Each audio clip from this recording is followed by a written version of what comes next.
Laid out on the table I have a few of the variations of the guns, the single action guns that he's made.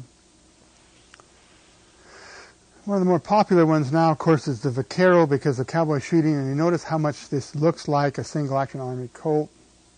It's not a Colt, it's a Ruger, and internally it is a Ruger.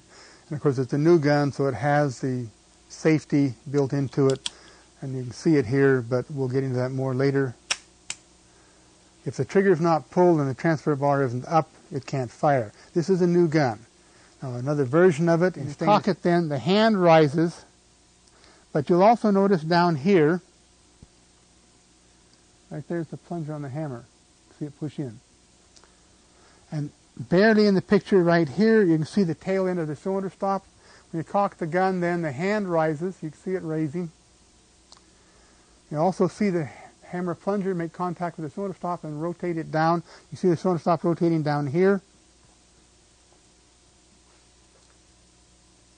Clears the cylinder notch. The cylinder is now free to rotate.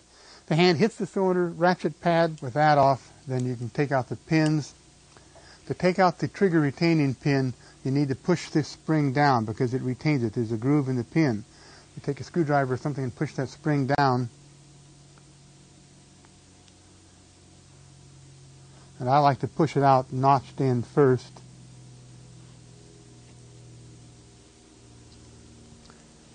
Then you punch out the hammer pin. It's got a groove in it. It's held in by the long screw that holds the grip frame on. Lift this mess out altogether.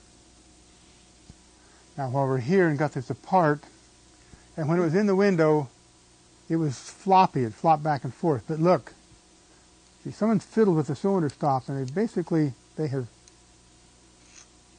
made it very sloppy in the hole.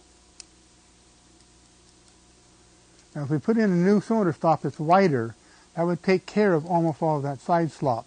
You want the cylinder stop to be as wide as the hole and also as wide as the notches. And if it's, let's say that the hole in the frame, the window in the frame from the cylinder stop is 100 thousandths, the cylinder stop's 99 thousandths, and the slot in the cylinder for the ball of the stop is 110 thousandths, you're going to have 11 thousandths slop, aren't you?